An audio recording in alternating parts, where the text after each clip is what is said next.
Good morning everyone. आज है 31 अक्टूबर 2020 और आज हम करेंगे एक सवाल which is from the chapter quadratic equation. और ये जो सवाल है ये आज तक का हम कह सकते हैं this is going to be the lengthiest question, मतलब सबसे ज़्यादा लेंथीएस्ट सवाल होगा ये। आज तक हमने जितने भी सवाल सॉल्व किए होंगे इस चैनल पे, यानी 31 अक्टूबर तक, तो आज तक ये सबसे ज़्यादा लेंथीएस्ट सवाल हो सकता है, आप कह सकते हैं इस सवाल को। और ऐसा जो सवाल है ये वैसे तो देखा जाए तो बोर्ड एग्जाम में बहुत कम पूछा जाता है, बट फिर भी इस सवाल को पूछा गया था सीबीएसई 2015 बोर्ड एग्जाम में। तो नेग्लेक्ट करने की तो खैर कोई बात नहीं हो सकती ऐसे सवालों को भी अगर हम देखें तो। और इसीलिए आज से मैं आपके सामने ये सवाल लेकर के आया हूँ आज। और ये जो सवाल है this is also going to be from the same topic discriminant, यानी डिस्क्रिमिनेंट वाला जो पार्ट है अगर आप चेक करते हैं तो उससे रिलेटेड हमने कई सारे वीडियोस अपलोड किए हैं इस चैनल पे। और उनमें से ये भी सवाल है आपके सामने जिसे हम डिस्क्रिमिनेंट मेथड से सॉल्व करेंगे। तो सबसे पहले तो हम देख लेते हैं क्वेश्चन में क्या गिवन है हमारे पास।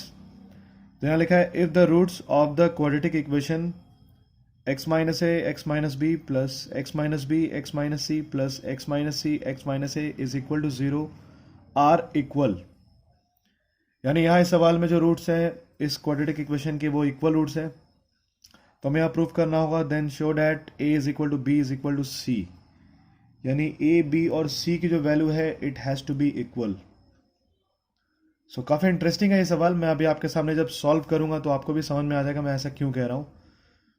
और काफ़ी जगहों पे मैं शॉर्टकट भी यूज़ करूंगा। शॉर्टकट मतलब मैं सारे स्टेटमेंट्स मेंशन नहीं करूंगा, अदरवाइज ये काफ़ी ज़्यादा लेंथी हो जाएगा आपके लिए भी ये वीडियो। सो चलिए स्टार्ट करते हैं, लेट्स स्टार्ट। तो सबसे पहले मैं आपको यहाँ बता दूँ ये जो इक्वेशन है इसे हम एक बार स्टैंडर्ड फॉर्म में लिख लेते हैं। So first of all we will write it in the standard form. So ये लिखते हैं हम इसे, और इससे पहले गिवन इक्वेशन को लिख लेते हैं एक बार। तो गिवन में हमारे पास x minus A x minus b plus x minus B x minus c plus x minus C x minus a equals to zero. और अगर हम इसे लिखें स्टैंडर्ड फॉर्म में, यानी कि अगर मैं इस ब्रैकेट को ओपन कर लूँ या अगर मैं इसे मल्टीप्लाई कर लूँ, then this will become X square minus A x minus B X plus A B. और यहाँ से मैं लिख सकता हूँ X square minus B x minus सी एक्स प्लस बी सी।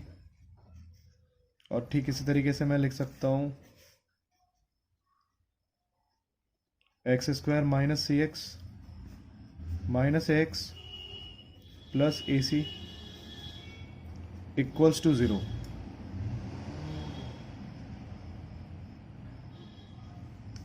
तो मैंने सबसे पहले तो अभी इसे स्टैंडर्ड फॉर्म में लिख लिया है। अब हम देख सकते हैं x square x square x square, तीनों जगहों पे एक्स स्क्वायर दिखाई दे रहा होगा आपको। तो मैं ऐड कर लेता हूँ इसे। सो this will become 3x square. और उसके साथ अगर हम देखें जो x का कोफिशिएंट है उसे भी हम एक साथ लिख लेते हैं। तो यहाँ पर माइनस एक्स है minus B x, again minus B x यहाँ पर भी है, माइनस सी एक्स, और यहाँ भी माइनस एक्स रिपीट हो रहा है, और माइनस सी एक्स भी। तो मैं इन सबको अगर ऐड करके लिखूँ तो मैं इसे लिख सकता हूँ minus two times A plus B plus C x. ठीक है। सो अगर मैं यहाँ पर कॉमन ले लूँ तो कॉमन लेने के बाद ये हो जाएगा माइनस टू ए प्लस बी प्लस सी एक्स। और इसके अलावा कांस्टेंट पार्ट में ए बी यहाँ पर है, यहाँ बी सी है और यहाँ ए सी है, तो मैं इसे लिख लेता हूँ एक साथ a b b c a c is equal to zero. तो अब आप देख सकते हैं this is in the form of a perfect quadratic equation. ठीक है। और अगर हम इसे कंपेयर करें एक स्टैंडर्ड इक्वेशन के साथ, तो अगर हम देखें यहाँ पर तो ए बी और सी की जो वैल्यू होगी it will be equal to, मैं लिख लेता हूँ इसे also here we have A की वैल्यू मैं लिख लेता हूँ 3, B is equal to minus two times A plus B plus C, और इसके अलावा कैपिटल सी की जो वैल्यू है this is equal to A B plus B C plus A C. जैसा कि मैं आपको बता रहा था, यहाँ मैं कुछ शॉर्टकट यूज़ करूँगा और ये नंबर 1 शॉर्टकट होगा हमारा यहाँ पर। ये स्टैंडर्ड फॉर्म जैसे हम लिखते हैं A X square plus B X plus C is equal to zero, where A B C are real numbers and A is not equal to zero. तो उसके साथ कंपेयर करके मैं लिख रहा हूँ ए की वैल्यू 3, वैसे ही बी की वैल्यू जो है दिस इज -2 ब्रैकेट में A plus B plus C, और इसके अलावा सी की value A B plus B C plus A C. ये सारे वैल्यू सबसे पहले आपको नोट डाउन कर लेने होंगे। और अब जैसा कि आप सवाल में देख सकते हैं यहाँ पर गिवन है द रूट्स आर इक्वल, जो रूट्स है they are equal. So equal roots के लिए जैसा कि हम जानते हैं b square minus 4ac is equal to 0, यानी discriminant must be equal to 0। तो यहां मैं उस कंडीशन की यूज करूंगा फॉर इक्वल रूट्स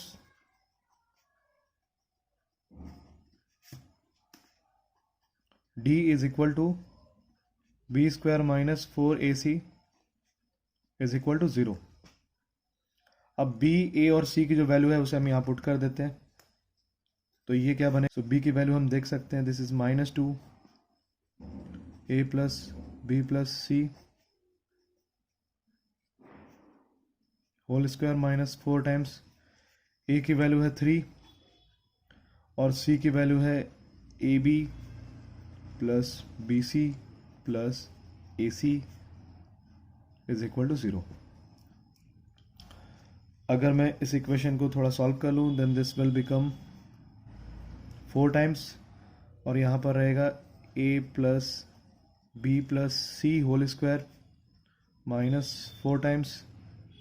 इसे अगर मैं मल्टीप्लाई कर लूँ then this will become 3ab plus 3bc plus 3ac is equal to 0। और जैसे कि आप देख सकते हैं 4 और 4 दोनों को हम कॉमन ले सकते हैं यहाँ से, तो अगर मैं कॉमन लेकर के इस पार्ट को RHS पे भेज दूँ देन दिस विल बिकम 0। तो इक्वेशन को अब मैं लिख सकता हूँ this is a plus B plus c whole square minus 3ab 3bc 3ac is equal to 0। और यहाँ अगर मैं इस ब्रैकेट को भी ओपन कर दूं, यानी अगर मैं इसे भी एक्सपैंड कर दूं, तो एक्सपैंड होने के बाद क्या बन जाएगा ये। So this will be a square plus B square plus C square plus 2ab plus 2bc plus 2ca। और मैं अगर इस ब्रैकेट को भी ओपन कर दूं then this will become -3ab minus 3bc minus 3ac is equal to 0। जो part cancel out हो सकते हैं उसे कैंसिल आउट कर लेते हैं हम यहाँ पर। तो अगर मैं देखूँ यहाँ पर 2ab minus 3ab this will be minus ab only, तो मैं लिख लेता हूँ इसे a square plus B square plus C square minus ab minus B C minus C A या फिर ए सी, क्योंकि दोनों सेम है, दिस इज इक्वल टू 0। और अगर हम यहाँ पर देखें तो हम इसे परफेक्ट स्क्वायर के फॉर्म में कन्वर्ट कर सकते हैं। कैसे?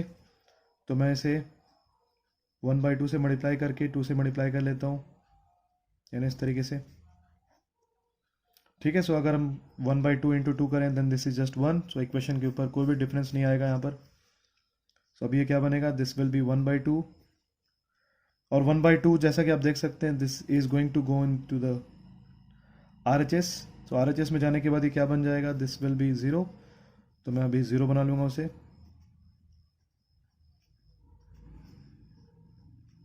Minus 2ab minus 2bc minus 2ca this is equal to 0। अब 1/2 को मैं RHS पे सब्सटीट्यूट कर दूंगा, सो दिस इज 0 नाउ। और इसे मैं क्या लिख सकता हूँ, तो इसे लिख सकता हूँ a square plus B square minus 2ab, यानी 2a स्क्वायर में से मैंने एक a स्क्वायर यहाँ लिख लिया और 2b स्क्वायर में से एक b स्क्वायर यहाँ यूज कर लिया। इसी तरीके से मैं लिख सकता हूँ c square plus B square minus 2bc।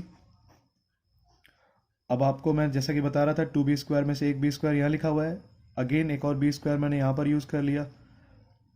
और सी स्क्वायर में से एक सी स्क्वायर यहाँ यूज़ किया मैंने, so this is c square plus B square minus 2bc, और प्लस अगेन एक और सी स्क्वायर और ए स्क्वायर रिमेनिंग है जो मैं यहाँ यूज़ करूँगा, माइनस 2ca इक्वल्स टू 0। ठीक है, सो this is the most important part. ये बहुत इंपॉर्टेंट पार्ट है जो कि हमने एक परफेक्ट स्क्वायर के फॉर्म में चेंज कर लिया इस इक्वेशन को।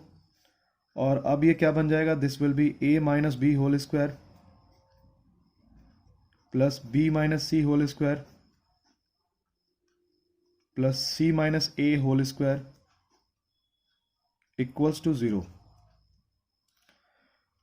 और यहां मैं आपको कुछ समझाना चाहूंगा। जैसे कि आप देख सकते हैं अभी इस इक्वेशन में a minus b whole square plus b minus c whole square plus c minus a whole square it is equal to 0। और कभी भी अगर हम देखें तो 3 नंबर्स का स्क्वायर यानी 3, 4, 5 कितने भी नंबर्स हो, अगर उनका जो स्क्वायर है वो अगर ऐड होने पे 0 बन रहा है, सो इसका क्या मतलब होता है। सो जैसे कि आप सबको पता होगा कि अगर कोई नेगेटिव नंबर का भी हम स्क्वायर करेंगे then also it will become positive. So ये बात तो बिल्कुल कंफर्म है कि यहाँ से कोई भी नेगेटिव या पॉजिटिव वैल्यू हम बाहर निकलते हुए नहीं देख सकते, क्योंकि अगर कोई नेगेटिव या पॉजिटिव वैल्यू यहाँ से बाहर आएगा so this is not going to be equal to 0। ये 0 तभी पॉसिबल है जब a, b और c यानी कि जो भी ये वैल्यूज यहाँ पर गिवन है इन सब की वैल्यू 0 के बराबर हो। ठीक है, सो इस हिसाब से अगर हम देखें यहाँ पर तो a minus b is also equal to 0, b minus c is also equal to 0 और c minus a is also equal to 0। तो ये कंडीशन में यहाँ पर लिख लेता हूं कि therefore a minus b is equal to 0। सो यहां से मैं लिख सकता हूं a is equal to B.